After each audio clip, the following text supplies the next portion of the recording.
ሰላም ጤና ይስጥልን ተመልካቾቻችን አርትስ ቢዝነስ ካፌ ፕሮግራማችን ነው ተጀምሯል። በዛሬው የአርትስ ቢዝነስ ካፌ ፕሮግራማችን በተለይም በሚሊኒየም አዳራሽ እየተካሄደ ያለውን የእንስሳት ሀብትና የእንስሳት ዘርፍ አውደ ርዕይን አስመልክቶ የተዘጋጀውን ኤግዚቢሽን ወደ እናንተ የምናቀርብ ይሆናል።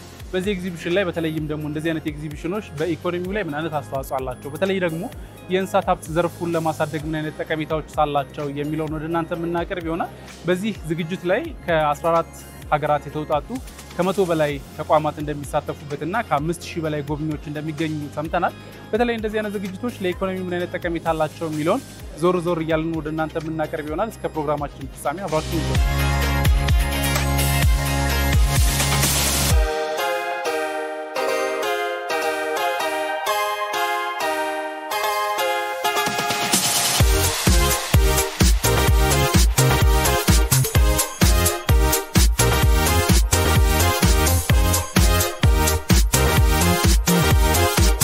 ሰግናለሁ እንግዲህ ዛሬ የተገናኘንበት ኢቨንት ኢትዮ ፖልትሪ ኤክስፖ አፍሪካን ላይቭስቶክ ኤግዚቢሽን ኮንግረስ አፒካልቸር ኢትዮጵያ ኤንድ አኳካልቸር ኢትዮጵያ በሚል እነዚህን አንድ ላይ በላይቭስቶክ ቫልዩ ቼን ዙሪያ ወይም ደግሞ በእንስሳት እሴት ሰንሰለት በእንስሳት ሀብትና አሳ ሀብት ልማት እሴት ሰንሰለት ላይ የተሰማሩ ካምፓኒዎችን በአንድ አገናኝቶ ለሴክተሩ ትልቅ አስተዋጽኦ የሚያደርግ ኢቨንት ላይ ተገናኘነው። በካምፓኒዎች ደረጃ ከመቶ በላይ ካምፓኒዎች የተሳተፉበት ሲሆን ከ15 የተለያዩ ሀገራት የተውጣጡ ካምፓኒዎች ተሳትፈዋል። ከቱርክ፣ ከቻይና፣ ከጣሊያን እንዲሁም ከቼክ ሪፐብሊክ፣ ከኬንያ፣ ከኢትዮጵያ ጭምር ከ15 ሀገራት በላይ የተውጣጡ ካምፓኒዎች የተሳተፉበት ኢቨንት ነው። ኢቨንቱ እንግዲህ የተዘጋጀበት ዋና ዓላማ መጀመሪያ እንደጠቀስኩት በተለይም ደግሞ ኢትዮ ፖልትሪ ኤክስፖ 14ኛ ዓመቱ ነው። አፍሪካ ላይቭስቶክ ኤግዚቢሽን ኤንድ ኮንግረስ 10ኛ ዓመቱ ነው። ይሄንን ሁሉ 10 ዓመት እና 14 ዓመት የሚዘጋጅበት ዋነኛው ምክንያት በአንድ ቦታ በዚህ እሴት ሰንሰለት ላይ ያሉ ካምፓኒዎችንና እንዲሁም ደግሞ በዘርፉ የተሰማሩ ባለሀብቶችን በአንድ ቦታ አሰባስቦ ለኢትዮጵያ የእንስሳት ሀብት ሴክተሩን ለማሳደግ እንዲሁም የኖሌጅ ትራንስፈር የእውቀት ሽግግር ለማድረግ ከተለያዩ ሀገራት የሚመጡ ልምድ ልውውጦችን ለማካሄድ እንዲሁም በዚሁ አጋጣሚ ከጎን የሚደረጉ ወይም ሳይድ ሴክሽን የምንላቸው ማለት ነው። እዛ ላይ ደግሞ የፖሊሲ ኢሹዎች የሚነሱበት የተለያዩ የእውቀት ሽግግሮች የሚደረጉበት ትልቅ ፕላትፎርም ነው ማለት ነው። ዛሬ ለ14ኛ ጊዜ ነው የዚህን የአፍሪካ ላይቭስቶክ ኤግዚቢሽን እና ኮንፈረንስ እየተካሄደ ያለው። ይሄ መድረክ ማለት በእንስሳት ሀብት ልማት ዙሪያ የተሰማሩ የምርምር የመንግስት ፖሊሲ ሜከሮች ፕራይቬት ሴክተሮች በንግዱ ላይ ኦል አሎንግ ዘ ቫልዩ ቼን ውስጥ ያሉትን በሙሉ አንድ መድረክ ላይ የሚሰበስብ ኤግዚቢሽን ነው። በዚህ ላይ እንግዲህ እንደሰማችሁት የራሳቸውን አዳዲስ የቴክኖሎጂ ውጤቶች ለኛ ሀገር የእንስሳት ሀብት ለማየት ላይ ለተሰማሩ ባለሀብቶችም ወይም መንግስትም ይሁን የግሉ ህብረተሰብ አዳዲስ ቴክኖሎጂዎችን የምናስተዋወቅበት ነው። የመረጃ ልውውጥ እናካሄዳለን። የገበያ ትስስር ለመፍጠር እኛም ያሉን ምርቶች ወደ ውጭ ኤክስፖርት ለማድረግ ወይ ደግሞ በእንስሳት ሀብት ልማት ዙሪያ ያሉን የቴክኖሎጂ ክፍተቶች መሙላት የምንችልባቸውን ነገሮች እድሉን የምናገኝበት አጋጣሚ ነው፣ መድረክ ነው። በዋነኝነት የሆነት የሚዘጋጀው ዘርፉን ለማስተዋወቅ በዘርፉ የሚደረገውን የቴክኖሎጂ ሽግግር ለማሳለጥ እንዲሁም የእውቀት ሽግግርን ለማምጣት አዳዲስ የኢንቨስትመንት ኦፖርቹኒቲዎችን ለማስተዋወቅ አልሞ የሚዘጋጅ ነው።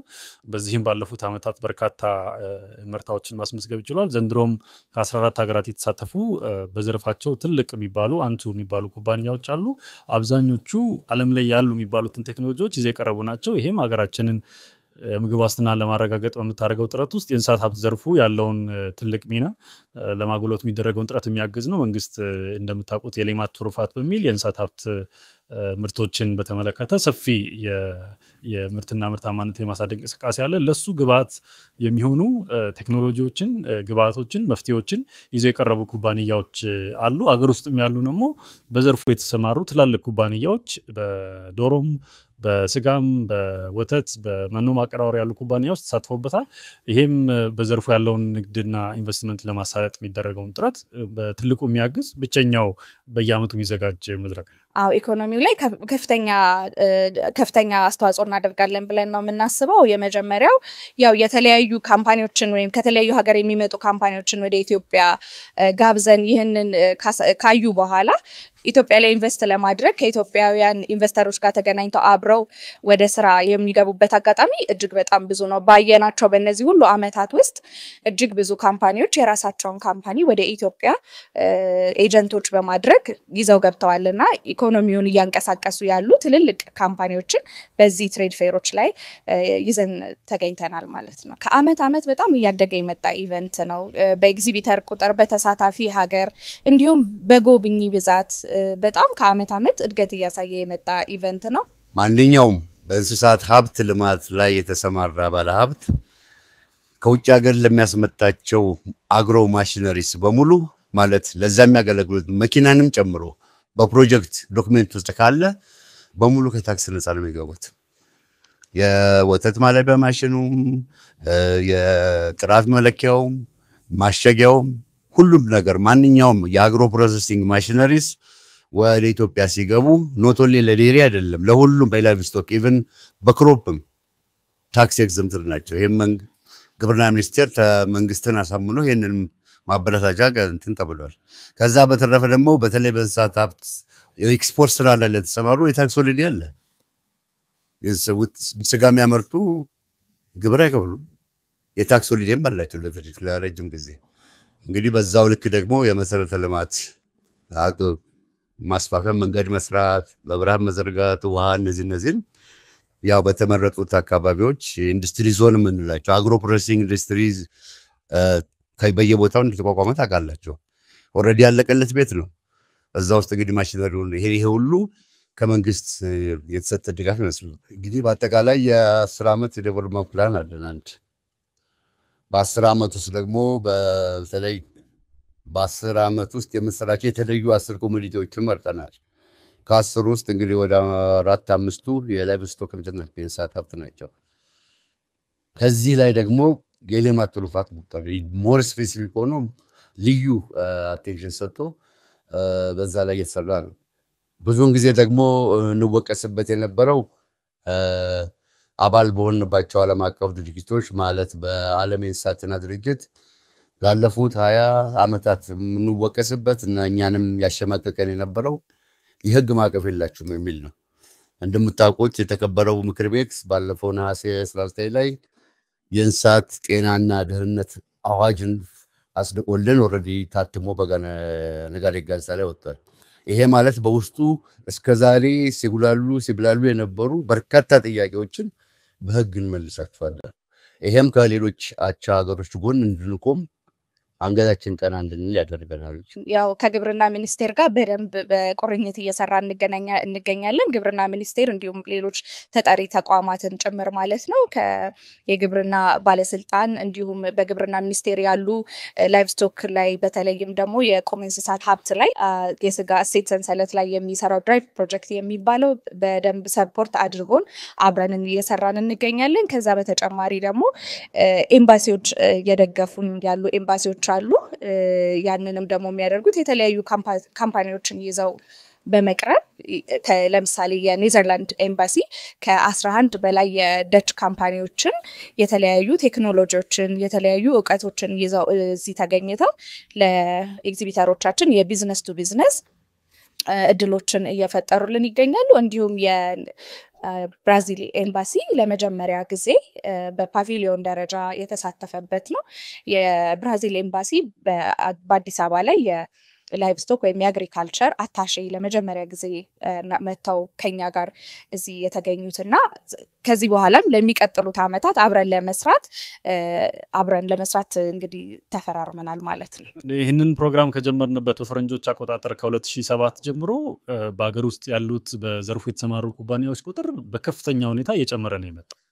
ይሄም አንዱ ምክንያቱ ኢቨንቱ ላይ የሚያገኟቸው የሀገር ውስጥ ሆነ የውጭ ሀገር አቅራቢዎች በቀላሉ ወደ ዘርፉ መግባት የሚችሉበትን አይነት እድል ስለፈጠረላቸው ነው። አንድ ሰው የዶሮ እርባታ ቢፈልግ እዚህ ቢመጣ የጫጩት አቅራቢ፣ የመኖ አቅራቢ፣ ኢኩዊፕመንት አቅራቢ፣ የመድኃኒት አቅራቢ ሁሉንም ያገኛል።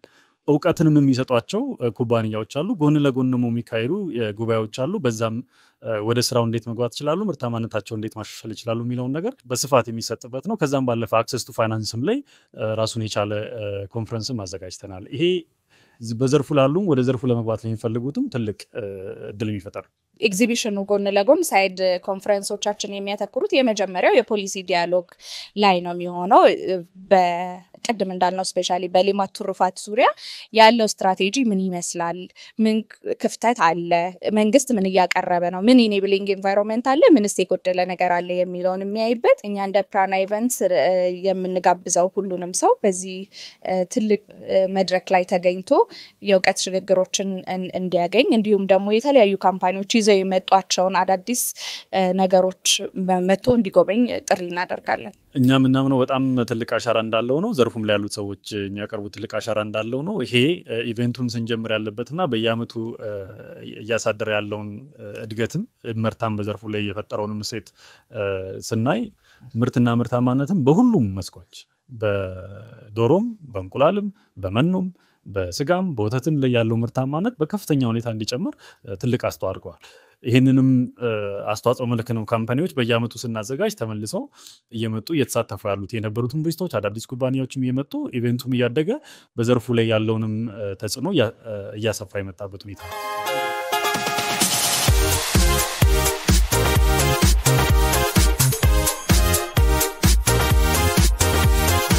ተመልካቾቻችን በዚህ አውደ ርዕይ ላይ በርካታ ዝግጅቶች እየተካሄዱ እንደሆነ መመልከት ችለናል። በተለይም ደግሞ ከተለያዩ የእንስሳ አይነቶች ጋር ተያይዞ ራሳቸው ተከፋፍለው ነው የቀረቡት።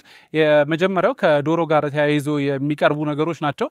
በተለይም የዶሮ ልማት ላይ የተሰማሩ ሰዎች ዶሮን በመሰረታዊ ነገርና በተለይም ደግሞ የተለያዩ ግብዓት ተጨምሮባቸው ታርደው የሚቀርቡ ተበልተው የሚቀርቡ ተብለው የዶሮ ግብዓት ላይ የሚያቀርቡ አሉ። ከዛ ጎን ለጎን ደግሞ ከወተት ጋር ተያይዞ የዲያሪ ምርቶች ወተቶችን በተለይ ደግሞ ወተቶች ታልቦ እስከሚቀርብ ያለበት ፕሮሰስ ምን ይመስላል የሚለውንም የሚያቀርቡ ኤግዚቢሽኑ ላይ የሚሳተፉ አካላቶች አሉ። ከዛ ጎን ለጎን ደግሞ በንብ ልማት ላይ ወይም ደግሞ በማር ልማት ላይ የተሰማሩ ከተለያዩ ከክልል ከተሞችም ጭምር የመጡ ሰዎች አሉ።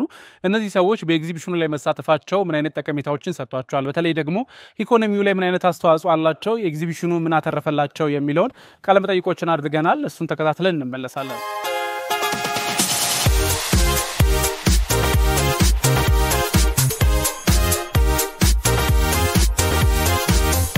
አመሰግናለሁ።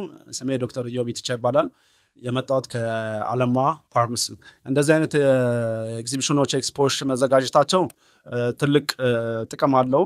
ምክንያቱም አምራቹንና ተጠቃሚውን ቀጥታ ማገናኘት ይችላል። ከዛ ውጪ ትልልቅ የሀገር በቀልም ሆኑ የውጪ ካምፓኒዎች አሁን በምንለው በዶሮ ወይም በእንስሳት ዘርፉ ላይ የተሰማሩ ትልልቅ ባለሀብቶችንም ማገናኘት የሚችልና ሴክተሩን ወይም ዘርፉን ለማሳደግ ትልቅ ሚና መጫወት የሚችል ኤክስፖ ስለሆነ ጥሩ ነው። በጣም አመሰግናለሁ። ቴድሮስ ግርማ እባላለሁ።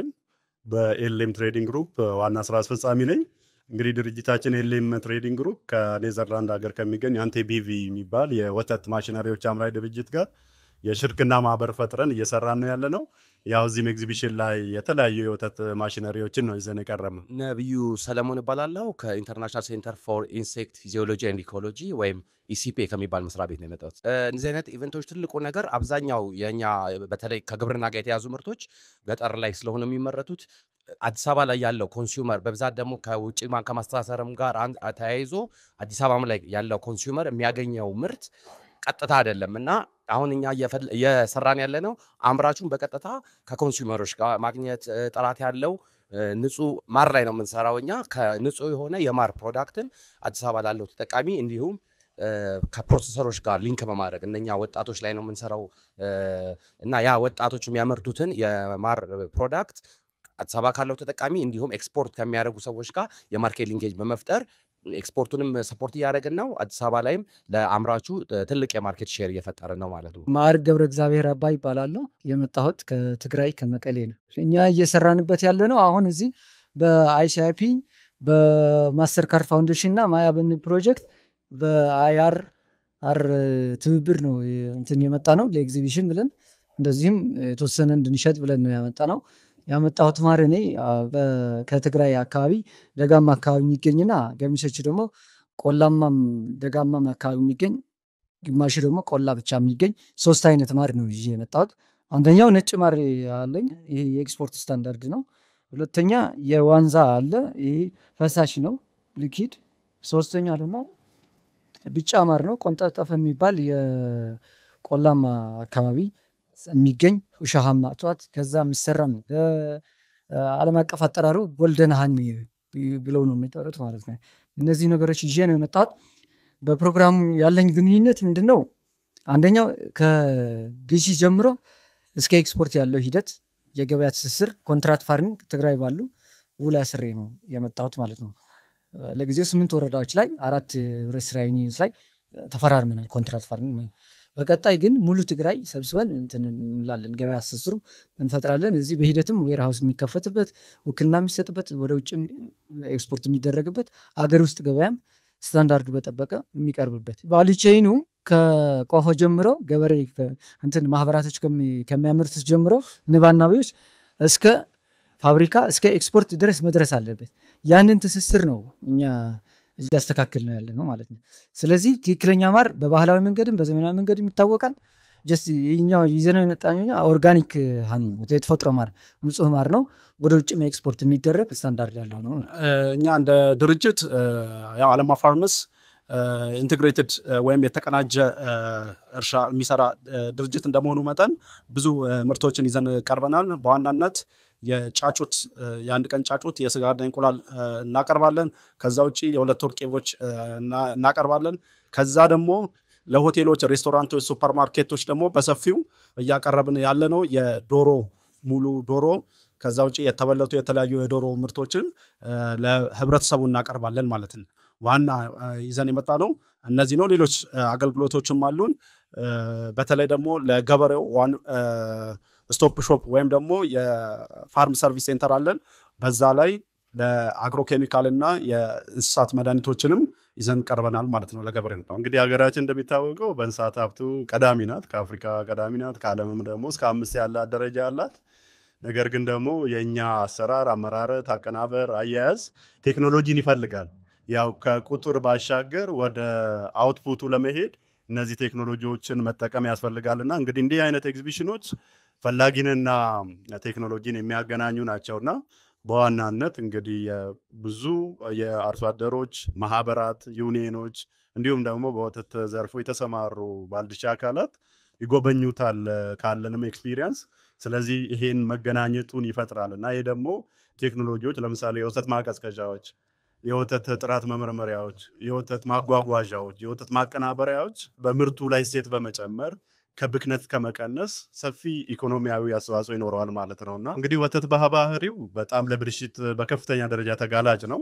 ስለዚህ ይሄ ተጋላጭነቱን የሚቀንሱ እንደ ኩለሮች፣ የወተት ማቀዝቀዣዎች ከ500 ሊትር እስከ 10,000 ሊትር አንድ የማቀዝቀዝ የሚችሉ ቴክኖሎጂዎችን እንይዛለን። ከዛ ደግሞ ወተት ከቀዘቀዘ በኋላ ወደ ፋብሪካ የሚጓጓዝበት የወተት ማጓጓዣ ታንከሮች ይኖሩናል። በተለያዩ ደረጃ ደግሞ ያሉ ወተትን እሴት የሚጨምሩ ወደ ቺዝ የሚቀይሩ፣ ወደ እርጎ የሚቀይሩ፣ ወደ ታሸገ ቅቤ፣ ሌሎች የሚቀይሩ ማሽነሪዎቹን እናቀርባለን። እንግዲህ ወተት ከላሚቷ ከወጣ በኋላ የሰው ገበታ ላይ እስኪቀርብ ጊዜ ድረስ ያሉ ቴክኖሎጂዎችን እናቀርባለን ማለት ነውና ይሄ ደግሞ ከፍተኛ ፋይዳ ይኖረዋል በሁለት ምክንያት። አንደኛ የወተትን እሴት ይጨምራል። በሌላ በኩል ደግሞ ወተት በባህሪው ለብልሽት ተጋላጭ ስለሆነ ያንን በመጠበቅ ከብክነት ይቀንሳል ማለት ነው። አመሰግናለሁ። ይሄኛው ቺክን ሞርቶዴላ ቺክን ሶሴጅ ነው የሚባለው ወይም ቺክን ሆት ዶግ እየተባለ ይጠራል። የሚሰራው ከዶሮ ስጋ ነው። የዶሮ ስጋ በደንብ ከተፈጨ በኋላ በቅመም ተለውሶ በዚህ መሰረት ይሰራል ማለት ነው። ኬዚንጉ ኢንተስታይን ነው። ከውስጥ ያለው ኬዚንግ ኢንተስታይን ወይም የፍየልና የበግ አንጀት ነው። ከዛ ውስጥ ግን የዶሮ ስጋ ተፈጭቶ በቅመም የተለወሰ ወይም ኩክድ የሆነ ሬዲ ቱ ኢት ወይም ለምግብነት የተዘጋጀ ምግብ ነው ማለት ነው። ይሄ ቀዝቃዛ ነው። ቀዝቃዛውን መጠቀም ስለማንችል አንደኛ ደረጃ ቦይል አድርገን በውሃ ሞቅ አድርገን በፈላ ውሃ ከ5 እስከ 8 ደቂቃ መጠቀም እንችላለን። በሁለተኛ ደረጃ ደግሞ ፓምፕራይ አድርገን ወይም በመጥበሻ አገላብጠን ለ2 ደቂቃ ያህል በመጥበስ መጠቀም ይቻላል ማለት ነው። ይሄኛው ደግሞ ቢፍ ሞርቶዴላ ይባላል። ወይም ከበሬ ስጋ የተዘጋጀ ሞርቶዴላ ነው፣ ወይም ሶሴጅ እያልን እንጠራዋለን። ይሄኛው በተመሳሳይ መልኩ ፕሮሰስድ ከሆነ የበሬ ስጋ የተሰራ ነው፣ የተቀመመ ነው፣ ያለቀለት የበሰለ ምርት ነው። ሬዲ ቱ ኢት ወይም ለመበላት የተዘጋጀ ነው ማለት ነው። ይሄን ደግሞ በቀላሉ ስላይስ በማድረግ ዳቦ ውስጥ አድርገን መጠቀም እንችላለን ማለት ነው። ይሄኛው በተመሳሳይ ሁኔታ ቺክን ሞርቶዴላ ይባላል። ከዶሮ ስጋ ወይም ከተቀመመ የዶሮ ስጋ የተዘጋጀ ነው።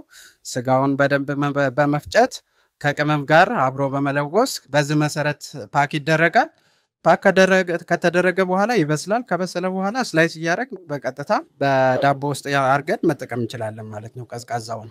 ይሄኛው ደግሞ ፍሬሽ ከት የምንላቸው ወይም የዶሮ ፓርቶች ናቸው እነዚህ። ይሄኛው ቺክን ሌግ ይባላል፣ የዶሮ እግር ማለት ነው። ሆሌግ የዶሮ እግሩ ብቻ በዚህ መሰረት እንሸጣለን ማለት ነው። አሁን ስንት ነው ማለት ነው በዋጋ ደረጃ? ይሄኛው 1 ኪሎ ነው። 1 ኪሎ አሁን 1300 ብር ነው አሁን ባለው ገበያ ዋጋ ማለት ነው። እግር ብቻ 1 ኪሎ ነው። ይሄን ወስደን በቀላሉ ከቅመም ጋር በመደባለቅ በመጥበስ መጠቀም እንችላለን ማለት ነው። ይሄኛው ብረስት ነው ወይም በተለምዶ መላላጫ እያልን የምንጠራው ነው። ይህም በተመሳሳይ ሁኔታ ከዶሮ ፓርት ነው የምናገኘው። ይህንንም ከወሰድን በኋላ ለተለያዩ ግብአቶች እንጠቀምበታለን። ተመሳሳይ ነው ዋጋቸው። ይሄኛው 1700 ነው አሁን ገበያ ላይ ያለው። ሙሉ ዶሮ በሚባለው ደረጃ የለን። ሙሉ ዶሮ አለን። ሆል ቺክን የምንለው እዚህ ጋር አለ። ሆል ቺክን በዚህ ደረጃ አለን። ይሄኛው 2 ኪሎ ነው። በዚህ መሰረት ታርዶ ቆሻሻ ወጥቶለት በዚህ መሰረት አቅርበናል ማለት ነው። ይሄኛው ደግሞ በዋጋ ደረጃ አሁን 800 ብር። ማር ከመቆረጥ ጀምሮ እስከ ማሸግ እስከ ገበያ ትስስር ያለው ጥንቃቄ መወሰድ ያለበት የስታንዳርድ አለ፣ የማሸጊያ አለ። ንቡ ከቆፈ ሲቆረጥ ምንድነው ሴፍቲ ማቴሪያሎች ተጠቅመን እንታደርጋለን። አዳልትሬት እንዳይሆን ደግሞ ቴስት እያደረግ በባህላዊ በዘመናዊ መንገድ ቼክ መደረግ አለበት። እነዚህ ነገሮች የሰርቲፊኬሽን የስልጠናዎች ሌላ የገበያ ትስስር ነው። እኛ የቴክኖሎጂ አቅራቢዎች ነን። ቴክኖሎጂ የሚፈልጉ ደግሞ በተለያየ ደረጃ ያሉ አሉና እነሱን አንደኛ ከማገናኘት አንጻር የፖሊሲ ኢሹዎች የሚፈልጉ አሉ፣ ደግሞ ከማስመጣት ከፎሬክስ እንዲህ አይነት ነገሮች ከማመቻቸት አንጻር በቅርበት ከፌዴራል ግብርና ሚኒስቴርም በየደረጃው ካሉ ክልል ግብርና ኃላፊዎች ጋር በቅርበት እንሰራለን። ያው ሴክተሩ አሁን ካለንበት የግደት ደረጃ አንጻር በተለመደው አካሄድ ወጣ ብለን ቴክኖሎጂ መጠቀም ደረጃ ላይ ደርሷልና እነዚህ ቴክኖሎጂዎች ደግሞ ከላሚቷ ማለቢያ ጀምሮ የወተት መያዣን ቀጥሎ ወተት መቀዝቀዝ አለበት። ሲጓጓዝም ሲከማችም ሲቀናበርም እነዚህን ቴክኖሎጂዎች ይፈልጋልና እንግዲህ እስካሁን ብዙ ምርቶችን ኢምፖርት ስናደርግ ነበር የወተት ተዋጽኦ ምርቶችንና እነዚህ ምርቶች በሀገር ውስጥ ምርት ከመተካትም አንጻር እነዚህን ቴክኖሎጂ መጠቀም ላይ ሰፊ ፋይዳ ይኖረዋል ማለት ነው። ኤክስፖ በጣም ትልቅ ብያለሁ፣ እንደ ትልቅ ኤክስፖ ነው እና ብዙ ነገሮችን ብዙ ጥቅሞችን አግኝተናል። ምክንያቱም ትልልቅ እና ዓለም አቀፍ ነጋዴዎች እና አቅራቢዎችን የምናገኝበት ስለሆነ እኛም ወደ ኤክስፖርት ወይም ደግሞ ወደ ውጭ ለመላክ ከፍተኛ ዝግጅት እያደረገን ስለሆነ ለዛ የሚያስፈልጉትን ግብአቶች ያቀኘንበት ትልቅ ኤክስፖ ነው። እውነት ለመናገር አሁን ላይ በጣም ጥሩ የሚባል እንቅስቃሴ ያሉ እነዚህ ፕሮሰስ ሊሆኑ ወይም ደግሞ የተዘጋጁ የዶሮ ወይም ደግሞ የበሬ የተዘጋጁ ምርቶችን አሁን ላይ ለውጥ አለ። በፊት በነበረ ሁኔታ ግን ማህበረሰቡ እነዚህ ነገሮች የመጠቀም ሁኔታው በጣም አነስተኛ ነበረ። አሁን ባለው ሁኔታ ግን ሰው እነዚህ ነገሮች ይጠቀማል። የሚጠቀምበት ምክንያት ምንድነው? አንድ ጊዜ ይቆጠብለታል። ከዛ ውጪ ደግሞ ከፍተኛ የሆነ የፕሮቲን ምንጭ ስለሆኑ ጥሩ የፕሮቲን ምንጮችን በቀላሉ ማግኘት ስለሚችል ህብረተሰባችን ይህንን ነገር እየተጠቀመ ነው። ከድሮ በከፍተኛ ሁኔታ ለውጥ አለው። በተለይ ስራ አጥ ላይ ነው የምንሰራው፣ ገጠር ላይ ነው የምንሰራው። ገጠር ላይ ያለ ወጣት ስራ አጥ ወጣቶች ማሩን አምርተው አዲስ አበባ ላይ ካለ ወይም ደግሞ ስራውት ካንትሪ እያቀረቡ ገንዘባ ጄኔሬት እንዲያደርጉ ለራሳቸው። አሁን አብዛኛው እንደምታየው ብዙ ስራ አጥ ወጣቶችን አንዱ ትልቁ ችግር ለወጣት ስራ ማጣት ነውና እኛ እየሰራን ያለነው ስራ በመፍጠር ወጣቶች ፕሮዳክቲቭ እንዲሆኑ ራሳቸውን ጠቅመው አገርንም አካባቢውንም እንዲጠቅሙ ለማድረግ እየተሰራ ነው ያለነው ማለት ነው። አንደኛው የገበያ ትስስር ያደርጋል። ሁለተኛ ትላልቅ ሰዎች ትታወቃለህ፣ በሰፊው ወደ ገበያ እንድትገባ ያደርጋል። ትክክለኛ ማርም እንድትሸጥና ወደ ተፈለገው ደረጃ እንዲደርስ ያግዛል ብዬ አስባለሁ። እንደዚህ አይነት ኤክስፖ ኢኮኖሚ ላይ ጠንከር ያለ አስተዋጽኦ አለው። ምክንያቱም እንደተባባልነው የገዢና ሻጭን የሚያገናኝ ነው። ሁለተኛ ደግሞ አሁን የዚህ በተለይ የዶሮ ዘርፉ በማደግ ላይ ያለ ነው። በመንግስትም ትልቅ ትኩረት ተሰጥቶት ብዙ ኢኒሺዬሽኖች አሉ። ስለዚህ ይሄ ዶሮ ሴክተር አደገ ማለት ኢኮኖሚውን በከፍተኛ መንገድ ይለውጠዋል። ምክንያቱም ኢኮኖሚውን ይለውጠዋል ስንል ምንድነው ብዙ ጊዜ ወደ ዶሮ እርባታ የሚሰማሩት ወጣቶችና ሴቶች ናቸው።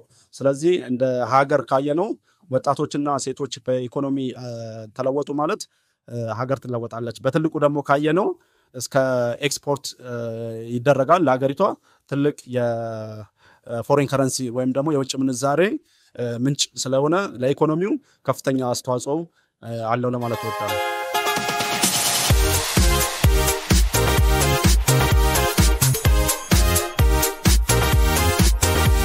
ተመልካቾቻችን በፕራና ኢቨንት የተዘጋጀው የእንስሳት ላይ የሚካሄድ አውደ ርዕይን ወደ እናንተ አቀረብን። ከዚሁ ጋር ተያይዞ የተለያዩ ኤግዚቢሽኖች የተካሄዱ ነው። ከዶሮ ጋር ተያይዞ ከአሳ ሀብት፣ ከከብቶች ጋር፣ ከቁም እንስሳት ጋር ተያይዞ አምራቾቹን ራሳቸው ከብቶችን የሚያመርቱት፣ ማሮቹን የሚያመርቱት፣ ወተቶችን የሚያመርቱት እንዳሉ ሆነው ደግሞ ለነሱ የሚሆኑ ግብዓቶችን የሚያቀርቡ ተቋማቶች እዚህ ኤግዚቢሽን ላይ መሳተፋቸው በተለይም ደግሞ ኢኮኖሚው ላይ ከሻጭና አምራቾችን ከማገናኘት አንጻርም የራሱ የሆነ ጠቀሜታ እንዳለው ተመለከትን። ፕሮግራሙን በማዘጋጀትና በማቅረብ ብዙ እንዳላብራችሁ ቆይታ አድርጌያለሁ። ከቀሪ የአርትስ ቴሌቪዥን ዝግጅቶች ጋር መልካም ቆይታ